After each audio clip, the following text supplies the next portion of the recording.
আলেম হয় তারা আল্লাহর ওলিদের কিতাবাদি লিখিত কিতাবাদি পড়েই আলেম হয়।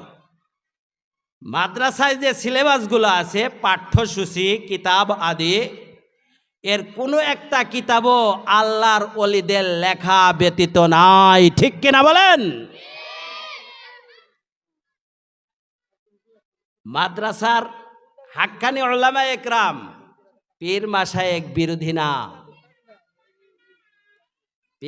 পীর মাশায়েখের হাক্কানি পীর মাশায়েখদের সপক্ষে। সেই কিতাবাদি পড়েই তো এখানে বসেছি।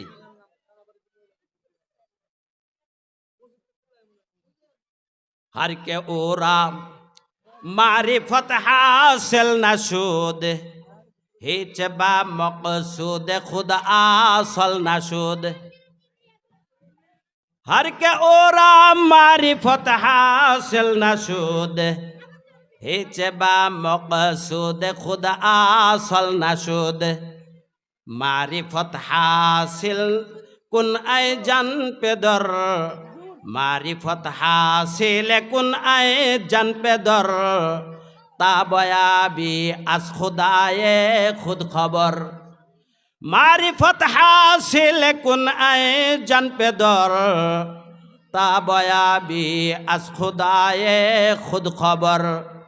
हर के ओरा मारिफत हासिल नशुद हिच बा मकसूद खुद आसल नशुद। বলি আল্লাহু আকবার। এই কথাগুলো বলতে বাধ্য হচ্ছে এই জন্য আমার আলোচনা হলো মাদ্রাসা বিষয়। পীর মাশায়েখদের তালিম এগুলো কি মাদ্রাসার শিক্ষা তালিমের বিপক্ষে না। শরীয়তরা মুকদ্দম দর আকনো মারিফত আজ শরীয়ত নিস্তে বেরু। শরীয়তরা মুকদ্দম দর আকনো মারিফত আজ শরীয়ত নিস্তে বেরু। শরীয়ত হলো ভূমিকা সূচনা। শরীয়তের ভূমিকা ঠিক রাখলে মারিফত ওই ব্যক্তির জন্যই হাসিল হবে। সুবহানাল্লাহ। মাদ্রাসার কিতাবের মধ্যে পড়েই আপনাদের সম্মুখে বলছি हर के ओरा मारिफत हासिल नशुद हिच बा मकसूद खुद आसल नशुद। शायख फरीदुद्दीन अत्तार रहमतुल्लाहि अलैहि दर बयान मारिफातुल्लाह একটা বাব কায়েম করেছে মারিফত বিষয়ে। মারিফত বিষয়ে একটি ভাব কায়েম করেছে, অধ্যায় কায়েম করেছে। তার মধ্যে বলেছে যার মারিফত হাসিল হয়নি সে কোশ্চিন কালেও মনজিলে মকসুদে আসল উদ্দেশ্যে পৌঁছতে পারবে না। সুবহানাল্লাহ। তাহলে মারিফতের কথা মাদ্রাসার কিতাবাদিতে আছে না নাই ভাইয়েরা? সেটাই তো বলতেছি। তাও কেমন আল্লাহর ওলি লিখছে আপনারা জানেন। শেখ ফরিদ একজন আল্লাহর ওলি ছিল। তার সম্পূর্ণ শুদ্ধ নাম হলো শায়েখ ফরিদুদ্দীন আত্তার রহমতুল্লাহি আলাইহি। ওনার কিতাব পড়ে তার তর্জমা করলাম। মারিফত কিভাবে হাসিল হয়, মারিফত কিভাবে হাসিল হয় সেটার একটা শের আমি বলছি। শরীয়তরা মুকদ্দম দর আকনু মারিফত আজ শরীয়ত নিস্তে বেরু। শরীয়ত হলো ভূমিকা। শরীয়ত ছাড়া মারিফত ভিন্ন কোনো জিনিস নয়। যখন শরীয়ত পালন করা হবে তখনই মারিফত ওই ব্যক্তির মধ্যে উদয় হবে। আল্লাহ প্রদত্ত এলমে লাধনী ওই ব্যক্তির মধ্যে জাগ্রত হয়ে যাবে। সুবহানাল্লাহ। বহরে খিদমত हर के ओबर बंदा को मर। बहरे खिदमत हर के ओबर बंदा को मर। আজ দরখতে মারিফত আবাদ সামার বহরে খেদমত হর কে ওবর বন্দা কমর আজ দরখতে মারিফত আবাদ সামার। মারিফত গাছের ফল যদি কেউ খেতে চাও, আমরা চাই না প্রত্যেকটা মানুষের উপরেই, প্রত্যেকটা মানুষের মধ্যেই আল্লাহ এলমে লাদুনি মারিফত জাগ্রত করে দিক, এটা আমরা সকলেই চাই, বলেন আমিন। আর সেটা কিভাবে হবে? শায়েখ ফরিদউদ্দিন রহমতুল্লাহি আলাইহি বলেছেন, মাওলানা জালালউদ্দিন রুমি রহমতুল্লাহি আলাইহি বলেছেন, বাহরে খেদমত हर के ओबर बंदा कमर, बहरे खिदमत हर के ओबर बंदा कमर अजदर खते मारिफत आबद समर। যে ব্যক্তি নাকি খেদমত করবে, মানুষের খেদমত করবে, তালেবে ইলমদের খেদমত করবে, আলেম মুফতির খেদমত করবে, ফকির দরবেশের খেদমত করবে, সর্বস্তরের মানুষের খেদমত করবে, একমাত্র ওই ব্যক্তি মারিফত গাছের ফল ভক্ষণ করতে পারবে। চিল্লায়া বলেন সুবহানাল্লাহ। বুঝে থাকলে বলুন তো, কথাটা কি আমার না আল্লাহর ওলিদের? এই আলোচনাগুলো কি সাধারণ না অসাধারণ? মারিফত গাছের ফল সকলেই খেতে চাই, কিভাবে মারিফত গাছের ফল খাবো শুনেছি কখনো? শুনলেও হয়তো মনে নেই। মারিফত গাছের ফল খাবার এক নাম্বার যে শর্ত লাগিয়েছেন আল্লাহর ওলিলা রুমি রহমতুল্লাহি আলাইহি, শাইখ ফরিদউদ্দিন আত্তার রহমতুল্লাহি আলাইহি, সেটা হলো মানুষের খেদমতের মধ্য দিয়েই তুমি আল্লাহর এলমে মারিফতের জ্ঞান তথ্য লাভ করতে পারবে। বলেন সুবহানাল্লাহ। আমরা মানুষের খেদমত করি কি? এই সাউন্ড খালি কমে আর বাড়ে নাকি? বাড়ায় দাও, আর এদের মধ্যে হাত দিবে না। এই বক্তা কিন্তু সাধারণ বক্তা না, এনে আমার ভাইগনা এই মাদ্রাসাটা চালায়, তাই আমি অন্য ডেট ক্যান্সেল করে এখানে এসেছি। আমি আমার ভাইগনা সেলিমকে ধন্যবাদ জানাই যে সে ছোটোখাটো শিক্ষিত হয়ে, একজন সাধারণ কারিসাব হয়ে, জেনারেল শিক্ষিত হয়ে একটা মাদ্রাসা পরিচালনা করে, শত শত ছাত্রদেরকে হাজার হাজার দিনী তালেম, মাসআলা মাসাইল, কোরআন সহি তেলাওয়াত। আজ এক শিশু বাচ্চা 6 বছরও হয়তো বয়স হয়নি, সে আমাকে তেলাওয়াত শুনিয়েছে সূরাতুন নাবার 30 নাম্বার পারার প্রথম। কি সুন্দর! আম্মা ইয়াতাসাআলুন আনিন নাবাইল আযীম আল্লাযী হুম ফীহি মুখতালিফুন কাল্লা সায়ালামুনা সুম্মা কাল্লা সায়ালামুন আলাম নাজআলিল আরদা মিহাদা ওয়াল জিবালা আওতাদা ওয়া খালাকনাকুম আজওয়াজা ওয়াজআলনা নাওমাকুম সুবাতা ওয়াজআলনাল লাইলা লিবাসা ওয়াজআলনান নাহারা মাআশা ওয়াবানাইনা ফাওকাকুম সাবআন শিদাদা। কেমন সুন্দর না কোরআন তেলাওয়াত! কোথায় টান দিবেন সেখানেই। ওয়াশ-শামসি ওয়াদুহাহা ওয়াল কমারি ইযা তালাহা ওয়ান নাহারি ইযা জাল্লাহা ওয়াল লাইলি ইযা ইয়াগশাহা ওয়াস সামাই ওয়া মা বানাহা ওয়াল আরদি ওয়া মা তাহাহা ওয়া নাফসিন ওয়া মা সাওয়াহা। দেখাইতেছি আল্লাহর কোরআনের মিল কত সুন্দর। আল্লাহু আকবার বলেন।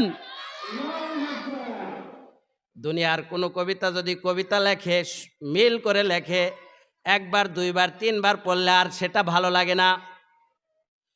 খুদার 30 দিন প্রত্যেকটি নামাজের মধ্যে আমরা সূরাতুল ফাতিহা পড়ি। 5 ওয়াক্ত নামাজে শুধু 17 রাকাত ফরজ নামাজ আদায় করি, আর তো সুন্নত আছে কমাস কম 12 রাকাত। সেগুলো আদায় করি, নফল আদায় করি। প্রত্যেকটা রাকাতের শুরুতেই সূরা ফাতিহা পড়ি। সকলে আমার সাথে পড়েন, আলহামদুলিল্লাহি রাব্বিল আলামিন আর রহমানির রহিম মালিকি ইয়াউমিদ্দিন ইয়্যাকা না'বুদু ওয়া ইয়্যাকা নাস্তাঈন ইহদিনাস সিরাতাল মুস্তাকিম সিরাতাল লাযীনা আন'আমতা আলাইহিম গায়রিল মাগদুবি আলাইহিম ওয়ালাদ-দাল্লিন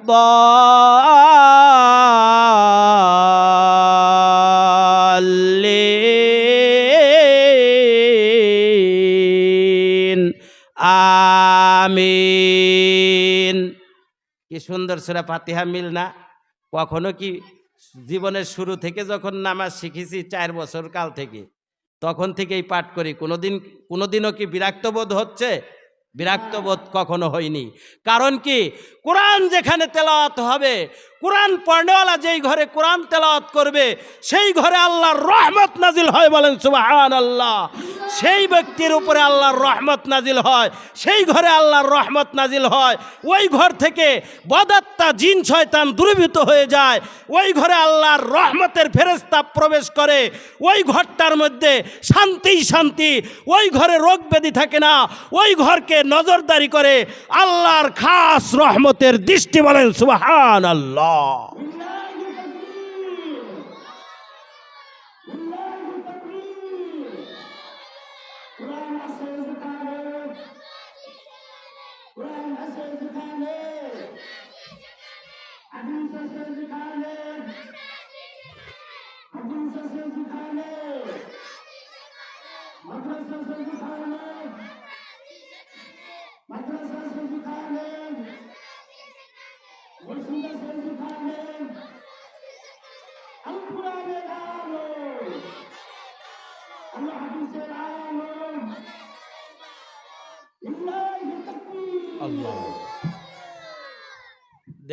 দেখেন তো, যদি আমরা সুস্থ থাকতে চাই, আমরা কখনো কি বিশ্বাসের সাথে ইয়াকিন করে সূরা ফাতিহাটা পড়ে পানিতে দম করে যদি কেউ পান করে, তার রোগ ব্যাধি নিরাময় হয়? সুবহানাল্লাহ বলেন। এই কথাটা কি আমার? রাসূলের হাদিসে আছে। আল্লাহ স্বয়ং কোরআনে কি বলে শুনবেন? ওয়ানুনাজ্জিলু মিনাল কুরআন, আমি এই কোরআনকে নাজিল করেছি, মা হুয়া শিফাউ ওয়া রাহমাতুল লিল মুমিনিন, মুমিনদের জন্য এর মধ্যে শেফা আছে, অর্থাৎ রোগ মুক্তির কারণ এই কোরআনের মধ্যেই আছে। সুবহানাল্লাহ বলেন। সভাপতি সাহেবের আগমন,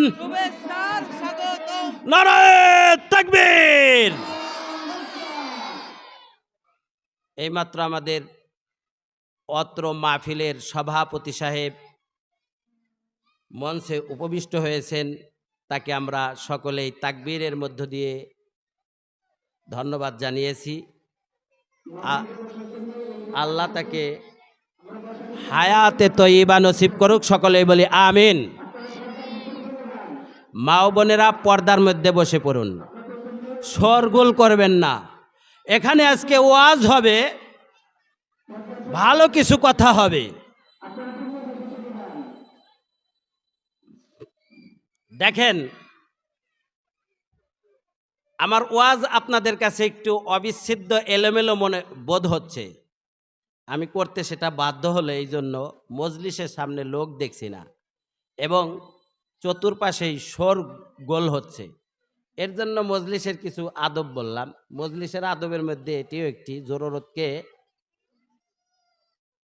বাদ দিয়ে, জরুরত থাকলে সেটা সেরে ধ্যানের সাথে অন্তর ও কান একাগ্র চিত্তে আদবের সাথে জরুরতকে দাবিয়ে বক্তার চেহারার দিকে কান ফেলে শুনতে হয়, এটা মজলিসের আদব।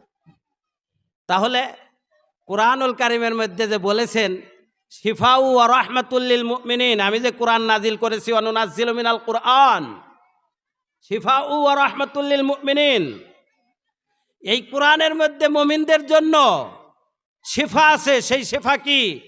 মানুষের জাহিরি যে রোগ আছে এবং বাতিনি যেই রোগ আছে, জাহিরি রোগের চিকিৎসা করবে উলামা ইকরাম, আর বাতিনি রোগের চিকিৎসা করবে পীর মাশায়েখগণ। বলেন আল্লাহু আকবার।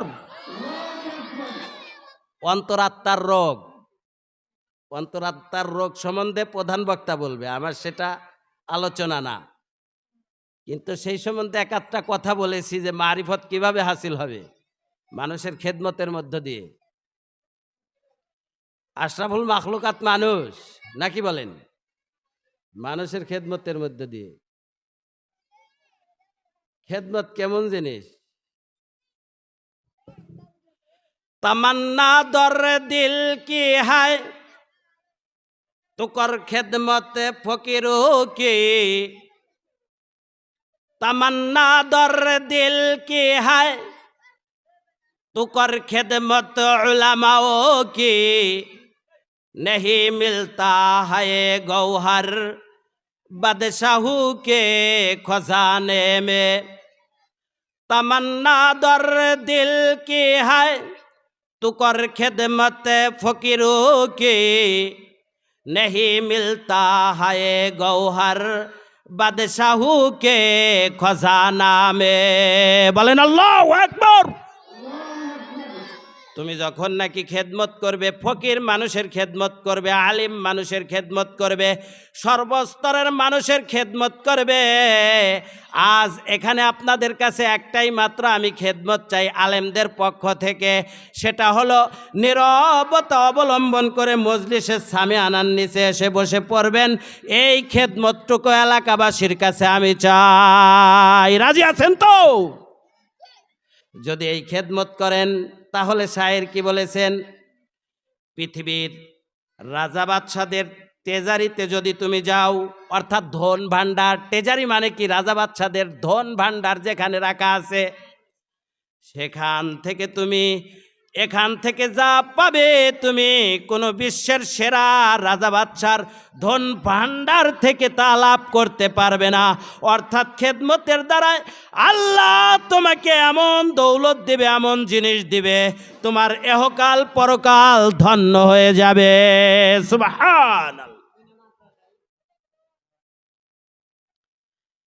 এই হলো একটু খেদমত চাই।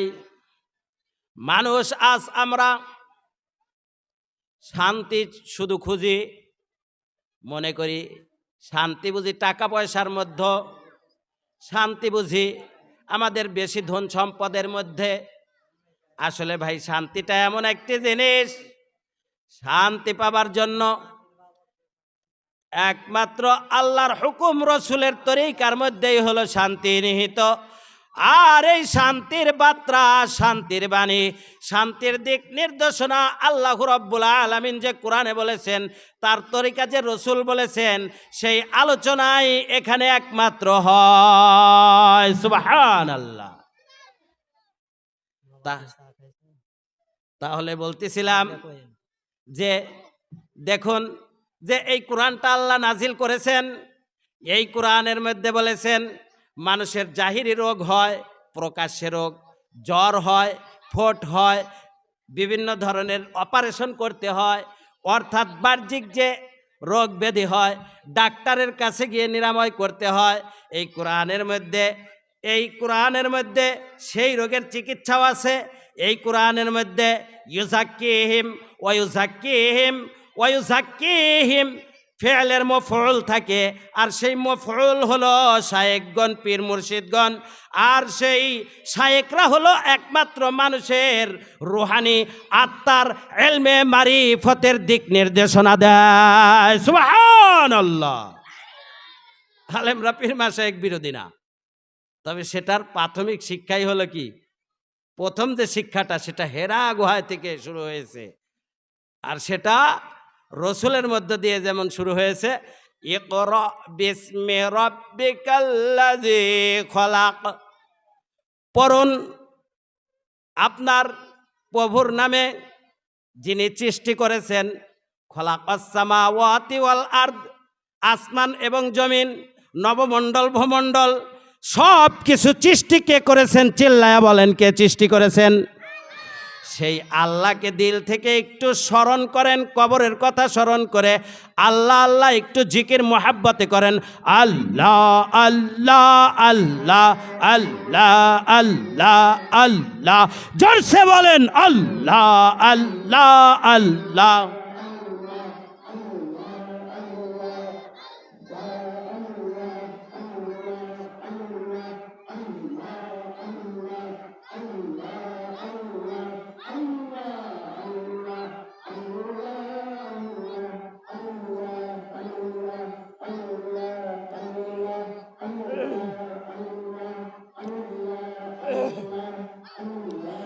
আল্লাহ আল্লাহ আল্লাহ আল্লাহ আল্লাহ আল্লাহ আল্লাহ। এই আরেকটু মাস্টার বাড়ায় দাও, আরেকটু বাড়ায় দাও মাস্টার। আল্লাহ আল্লাহ আল্লাহ আল্লাহ আল্লাহ আল্লাহ, লা ইলাহা ইল্লাল্লাহু মুহাম্মাদুর রাসূলুল্লাহ। তাই শায়ের বলেন, বনি আদম আজ ইলমে বায়ত কামাল, নাজ হাসমতু জাহু মালুমনাল। বনি আদম আজ ইলমে বায়ত কামাল, নাজ হাসমতু জাহু মালুমনাল। আল্লাহ রাব্বুল আলামিন বনি আদমকে শ্রেষ্ঠত্ব করেছেন, ধন সম্পদ দিয়ে শ্রেষ্ঠত্ব দান করেন নাই, কোনো মাল আসবাব দিয়ে শ্রেষ্ঠত্ব দান করেন নাই, চেহারা সুরত দিয়ে শ্রেষ্ঠত্ব দান করেন নাই, দালান কোঠা দিয়ে শ্রেষ্ঠত্ব দান করেন নাই, দেশের প্রেসিডেন্ট করে শ্রেষ্ঠত্ব দান করেন নাই। বনি আদমকে একমাত্র শ্রেষ্ঠত্ব দিয়েছেন, ফেরেশতা নিষ্পাপ তাদের মধ্যে শ্রেষ্ঠত্ব দিয়েছেন, জিনদের মধ্যে শ্রেষ্ঠত্ব দিয়েছেন। কুল কায়নাতের মধ্যে যত মাখলুকাত আল্লাহ সৃষ্টি করেছেন সকলের মধ্যে আল্লাহ শ্রেষ্ঠত্ব দিয়েছেন আদম সন্তানদেরকে একমাত্র হেরা গুহায়। ইকরা বিসমি রাব্বিকাল্লাযী খলাক, ইলমে দ্বীন ইলমের মাধ্যমে, শিক্ষার মাধ্যমে মানুষকে আল্লাহ শ্রেষ্ঠত্ব দিয়েছেন। বলেন সুবহানাল্লাহ। তাহলে আদম আলাইহিস সালামকে সর্বপ্রথম, তাই না? এখন রাব্বিকাল্লাযী খলাক, খলাকাল ইনসানা মিন আলাক, খলাকাল ইনসানা। আল্লাহ বলতেছেন দ্বিতীয় আয়াতের মধ্যে ইকরা, তার দ্বিতীয় আয়াতের মধ্যে বলেন মানুষকে সৃষ্টি করেছি আলাক, আলাক থেকে মানুষকে সৃষ্টি করেছি। আলাক অর্থাৎ রক্তপিণ্ড। রক্তপিণ্ড হলো, আজান চলতেছে এই বললেন 5 মিনিট, আবার বলেন। আচ্ছা আচ্ছা, আলহামদুলিল্লাহ, জাযাকাল্লাহুল খাইর। খলাকাল ইনসানা মিন আলাক, আল্লাহ প্রথম বলেছেন পড়ুন। আল্লাহ যে জগৎবাসী মানুষকে কুফরি থেকে আলোর পথে, দিনের পথে আনার জন্য রসুলের শানে যে আয়াত নাজিল করেছেন তার প্রথম কথাটি হলো পড়ুন। বলেন সুবহানাল্লাহ। এই কথাটা মনে রাখবেন, প্রথম কথাটি হলো পড়ুন, পড়ার কথা বলছেন। এই কথা, প্রথম কথাটি হলো কি? পড়ুন। যে 5টি আয়াত নাজিল করেছেন তার প্রথম কথা হলো, হে নবী আপনি কি করেন? প্রভুর নামে পড়েন, পড়া শুরু করেন, নাকি বলেন? তারপর বলছেন খলাকাল ইনসানা মিন আলাক, আমি মানুষকে সৃষ্টি করছি রক্তপিণ্ড থেকে। কি থেকে? রক্তপিণ্ড থেকে, আলাক থেকে। খলাকাল ইনসানা মিন আলাক, ইকরা ওয়া রাব্বুকাল আকরাম। আবার তৃতীয় আয়াতে আল্লাহ বলতেছেন ইকরা, পড়ুন, রব্বুকাল আকরম, প্রতিপালনকারী, মহিমান্বিত প্রতিপালনকারীর জন্য পড়ুন। সুবহানাল্লাহ। খলাকাল ইনসানা মিন আলাক, ইকরা ওয়া রব্বুকাল আকরম, পড়ুন, প্রতিপালনকারী যিনি মহিমান্বিত, আমাদের যিনি প্রতিপালন করেন, আমাদের যিনি সৃষ্টি করেন। এখানে যে সৃষ্টিকর্তা খালেক, সে হলেন আল্লাহ। বলেন আমাদের সৃষ্টিকর্তা কে? আমাদের প্রতিপালনকারী কে? আমাদেরকে পালেন কে? রিজিক দেন কে? বাঁচিয়ে রেখেছেন কে? হায়াত দিয়েছেন কে? মৃত্যু দিবেন কে? সুম্মা ইলাইনা তুরজাউন, আমরা ফিরে যাব কার কাছে? আল্লাহর কাছে। এখানে তৃতীয় আয়াতে বলতেছেন আবার পড়ুন, পড়ুন রব্বুকাল আকরম, যে প্রতিপালনকারী মহিমান্বিত, যে প্রতিপালনকারী কি? মহিমান্বিত, মহিমাময়, মহিমান্বিত, যার থেকে মহৎ আর পৃথিবীর কেউ হতে পারে না। আসমান জমিনের যিনি নাকি খালেক, সৃষ্টিকর্তা, মানুষকে যিনি আলাগ থেকে সৃষ্টি করেছেন, মানুষকে যেমন শ্রেষ্ঠত্ব দিয়েছেন, শিক্ষার মাধ্যমে শ্রেষ্ঠত্ব দিয়েছেন, এলেমের মাধ্যমে শ্রেষ্ঠত্ব দিয়েছেন, সেই হলেন মহিমান্বিত। সেই মহিমান্বিতর স্মরণে, সেই মহিমান্বিতর শিক্ষা দেওয়া। ওহি পড়ুন, ওহি যে পড়বে, ওহি যে শিখবে, সেই হলো শ্রেষ্ঠত্বর অধিকারী। জ্ঞান ও বিজ্ঞান শিক্ষা করে সে শ্রেষ্ঠ হতে পারবে না। তবে আমরা জ্ঞান ও বিজ্ঞান শিক্ষা করতে আমরা নিষেধ করি না। আল্লাহর এলমে ওহি পড়বে, এলমে ওহি শিখবে, জ্ঞানও শিখবে, বিজ্ঞানও শিখবে, স্কুলেও পড়বে, ভার্সিটিতেও পড়বে, তাতে আমাদের কোনো আপত্তি নাই। ঠিক কিনা বলেন? তাহলে কি আলেমরা, হুজুররা কি স্কুল ভার্সিটিতে পড়তে নিষেধ করেন না? করেন না, নিষেধ করেন না। তবে শর্ত হলো কোরআন শিখতে হবে। ইসলামের উপরে চলার জন্য ফরায়েজ সমূহ, যতটুকু হালাল হারাম না জানলেই নয়, ততটুকু শিক্ষা গ্রহণ করতে হবে, ততটুকু শিখতে বলেন। একটা মাদ্রাসার ছাত্র হয়েই তো আমার মতো এখানে চেয়ারে বসে আলেম হয়ে, নাকি বলেন? এই সম্মান কিসের কারণে? আপনারা কেউ কথা বলবেন না, সকলে একটু খামোশ হয়ে যান। কি কারণে আমাকে এই চেয়ার দিছেন? কোরআনের বিদ্যা, ওহির বিদ্যা আমার মধ্যে ঢুকেছে, তাই বিদায় এই চেয়ার আমাকে দিয়েছেন। এটা তো আমার কারণে আমাকে দেন নাই, শুধুমাত্র আল্লাহর কোরআন আমার সিনায় ঢুকেছে। সেই কোরআনের ইজ্জতে, কোরআনের স্পর্শতার কারণে, কোরআন যারা শিখেছিল তাদের সাথে স্পর্শ হয়েছে, কোরআনের স্পর্শ তাদের মধ্যে, তাদের সাথে আমার স্পর্শ। সেই কোরআনের কারণে, কোরআনের স্পর্শতার কারণে আমার মতো একটা নাক বুচা কালো মানুষকে প্রধান চেয়ারটা দিয়েছেন। ঠিক কিনা বলেন? চিজ আসবাবের ক্ষেত্রেও তাই। দেখেন তো, এখানে একটা টেবিল আছে, একটা রেহাল আছে না, মান্দার কাঠের রেহাল, ওটার উপরে কোরআন শরীফ রাখে। ওই রেহালে যদি গর্জন কাঠের চোকাট আছে না, চোকাটের সাথে মানুষ চলতে যায়, ঘরে ঢুকতে যায়, বাহির হতে যায়, পায়ের সাথে স্পর্শ হয় না। চোকাটকে কি কেউ সালাম করে? ওটা তো শাল কাঠের, গর্জন কাঠের। কেন করে না? যে ওটার সাথে কোরআনের স্পর্শ নাই।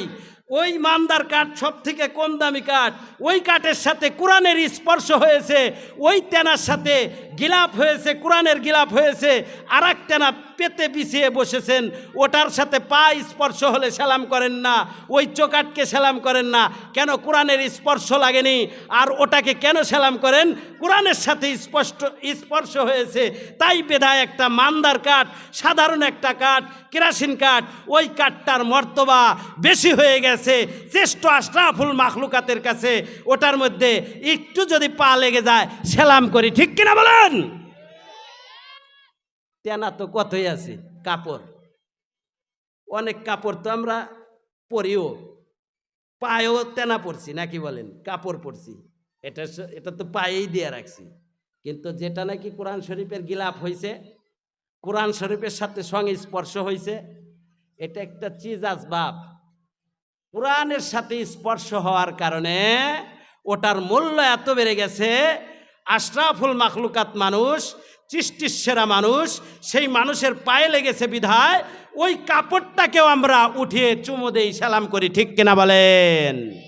তাহলে যেই তালেবে এলেমরা, যেই আলেমরা কোরআন শিখায়, কোরআনের ধারক বাহক, কোরআন সিনায় ধারণ করে, যেই জবানে কোরআন পড়ে, তাই বিধায় তাদেরকে আমরা বিধির বিধান সম্মান করি, তাজিম করি, ঠিক কিনা বলেন? রসুল কি বলেছেন জানেন? সর্বপ্রথমেই সেই হাদিসটি পড়েছি। ওয়ান উসমান ইবনে আফফান রাদিয়াল্লাহু